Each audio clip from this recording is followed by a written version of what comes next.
You say I make you nervous, a tragedy, I'm a beautiful disaster, a reckoning, you wonder how I got this way. You think I'm someone to be saved, someone to clean up and tame. Halo teman-teman, selamat datang di YouTube channel saya. Ya, sesuai dengan judul video kali ini kita akan membahas mengenai yang namanya bau badan. Nah, tapi sebelum kita masuk lebih lanjut membahas mengenai bau badan, bagi teman-teman yang belum subscribe, saya mohon bantuannya dukung YouTube channel saya dengan cara subscribe teman-teman. Karena subscribe itu gratis, tidak dipungut biaya teman-teman. Dan jangan lupa aktifkan lonceng notifikasinya agar teman-teman tidak ketinggalan informasi-informasi yang up to date dari saya. Dan di-share ke teman-teman yang lain agar kita bisa berbagi informasi-informasi ke teman-teman kita yang ada di sekeliling kita. Dan kalau misalkan ada yang ingin dikomentari atau ada yang ingin ditanyakan seputar masalah kesehatan atau apapun yang ditanyakan, silakan ajukan di kolom komentar, nanti akan kita bahas bersama-sama. Oke teman-teman? Oke, langsung saja kita membahas mengenai bau badan. Ya, sebagian besar di orang Indonesia mengalami yang namanya bau badan.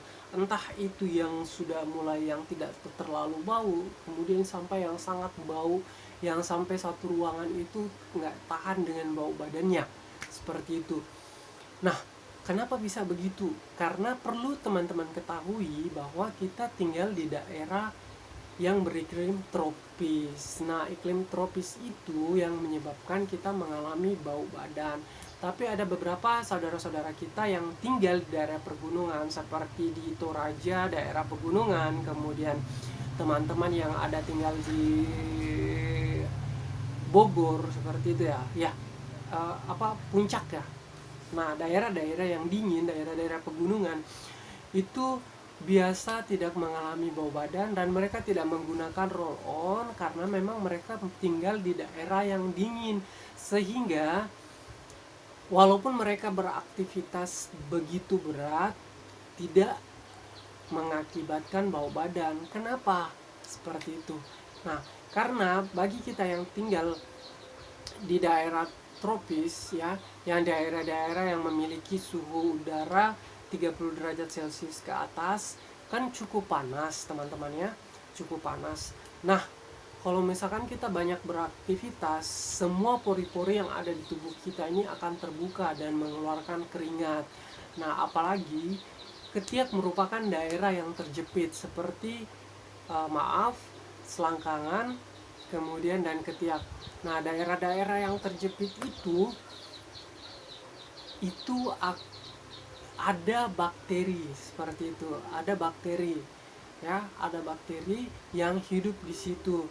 Nah, pada saat teman berkeringat, maka bercampur dengan bakteri itu sehingga menghasilkan bau khas dari tubuh kita seperti itu. Makanya kenapa masuk ke ruangan teman-teman yang mengalami bau badan, kok bau ya, seperti itu.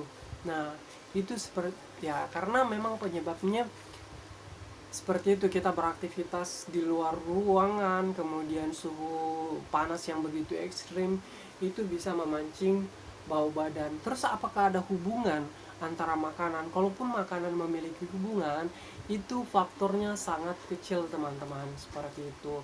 Nah, kemudian ada menurut saya mitos ya, tapi spekulasi yang muncul di masyarakat bahwa mengkonsumsi bawang merah itu bisa mengakibatkan bau badan. Nah, belum ada hasil penelitian yang membuktikan bahwa mengkonsumsi bawang merah dalam jumlah sedikit maupun banyak bisa mengakibatkan bau badan seperti itu. Jadi makanya di sini saya mengatakan mitos, karena saya pengkonsumsi bawang merah yang dalam jumlah banyak sekali karena saya penggemar bawang merah. Jadi belum ada hasil pembuktian, hasil penelitian yang membuktikan bahwa bawang merah ini spesifik dia bisa menyebabkan bau badan seperti itu. Toh misalkan si A dan si B sama-sama mengkonsumsi makanan yang sama, tapi kenapa si A justru bau badannya lebih parah daripada si B, padahal mereka mengkonsumsi bawang merah dalam jumlah yang sama? Berarti kan itu tidak bisa dijadikan bukti, bahwa tidak bisa jadikan patokan bahwa bawang merah bisa menyebabkan bau badan seperti itu. Nah, terus apa yang bisa menyebabkan bau badan? Ya itu tadi yang saya jelaskan, bahwa kita di daerah-daerah terlipat seperti di selangkangan, kemudian di daerah ketiak itu kan ada hidup bakteri. Kemudian daerah-daerah terjepit ini tadi, apabila muncul keringat bercampur dengan bakteri tadi, akan menghasilkan bau yang khas yang keluar dari tubuh kita seperti itu. Nah, terus cara mengatasinya seperti apa? Banyak teman-teman yang mengatasi bau badannya dengan cara menggunakan deodoran, menggunakan roll-on, sampai menggunakan cara-cara tradisional seperti menggunakan tawas seperti itu teman-teman. Ada bahkan yang sampai makan daun kemangi dengan dalam jumlah yang banyak setiap harinya. Ya bahasa Jepangnya mainichi, mainichi, mainichi, totemo mainichi, mengkonsumsi daun kemangi. Tapi hasilnya tidak ada seperti itu. Ada bahkan sudah menggunakan deodoran, tawas, roll on, tapi bau badannya tetap ada. Terus cara mengatasinya seperti bagaimana?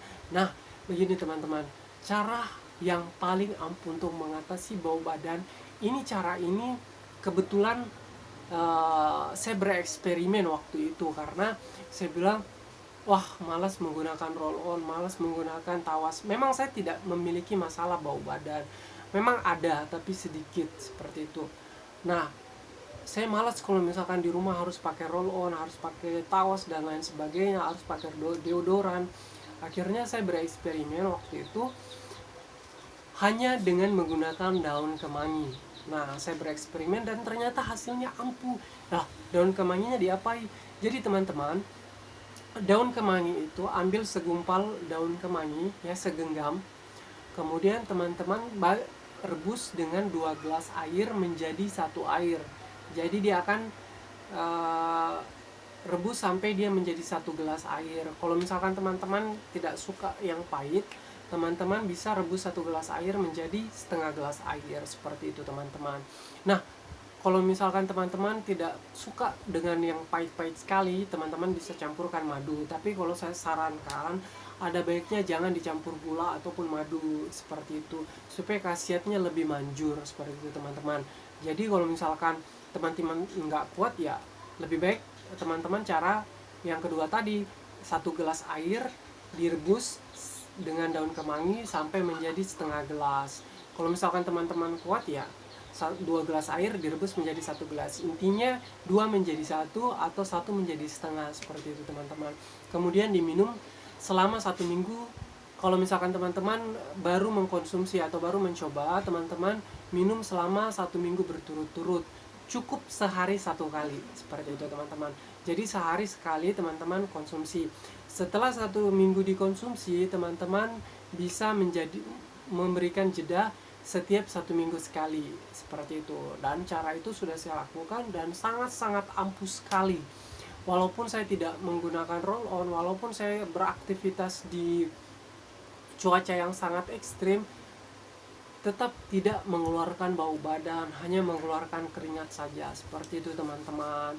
Jadi teman-teman bisa coba. Tapi saya biasanya, kita kan kadang malu ya, berkeringat di ketiak baju seperti itu. Biasa sih saya untuk tidak berkeringat di ketiak, saya bantu dengan deodoran seperti itu. Deodoran yang spray saya semprotkan seperti itu supaya ketiak saya tidak berkeringat seperti itu.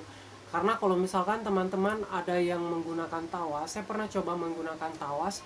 Tawas itu kan sebenarnya fungsinya untuk menjernihkan air teman-teman. Tapi biasa kita menggunakan di ketiak, saya pernah coba dan saya pernah bereksperimen menggunakan tawas.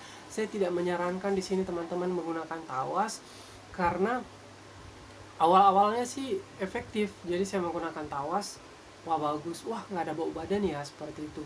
Tapi di 1 bulan pertama oke, di 1 bulan kedua oke, 3 bulan kemudian mulai ada timbul gejala. Lah kok ketiak saya mulai menghitam seperti itu. Nah, kemudian kalau bagi laki-laki ya cuek-cuek aja ya teman-teman, karena kan ketiak kita kan berbulu seperti itu. Nah, tapi kan bagi teman-teman yang cewek itu kan biasa minder, karena mereka biasa walaupun memiliki bulu ketiak, biasa mereka mencabut atau mencukur seperti itu. Kan nggak lucu kalau misalkan teman-teman yang cewek memiliki bulu ketiak seperti itu. Nah, biasa kan akan minder karena kalau terlalu sering menggunakan tawas, hasilnya akan hitam teman-teman. Karena apa? Karena tawas itu tadi saya bilang fungsinya untuk menjernihkan air seperti itu teman-teman. Kalau lama-lama digunakan di ketiak itu akan mengiritasi kulit. Nah, makanya biasa teman-teman ada mengeluhkan, termasuk saya pernah mengeluhkan bahwa wah, kok lama-lama perih ya menggunakan tawas seperti itu. Kok lama-lama ketiak saya perih ya? Karena memang kulit kita itu sudah sangat tipis seperti itu teman-teman. Jadi saya sarankan kalau boleh jangan menggunakan tawas seperti itu. Tapi ada teman-teman, beberapa teman saya yang menggunakan tawas sampai puluhan tahun fine-fine aja. Mungkin karena kulit ketiaknya sudah kuat atau bagaimana, atau sudah terbiasa seperti itu. Tapi kalau misalkan teman-teman tidak mau ketiaknya jadi hitam, ya coba cara saya. Sangat-sangat ampuh karena sudah saya lakukan dan sudah saya gunakan. Oke. Jadi teman-teman, begitu saja video saya kali ini. Sekali lagi saya mohon dukungannya bagi teman-teman yang belum subscribe, jangan lupa untuk dukung YouTube channel saya dengan cara subscribe teman-teman, karena subscribe itu gratis. Dan jangan lupa dibagikan teman-teman kalian agar kita bisa saling berbagi informasi-informasi yang up to date. Dan jangan lupa aktifkan lonceng notifikasinya agar teman-teman tidak ketinggalan berita-berita yang up to date dari saya. Oke, sampai jumpa. Salam kesehatan. Bye-bye.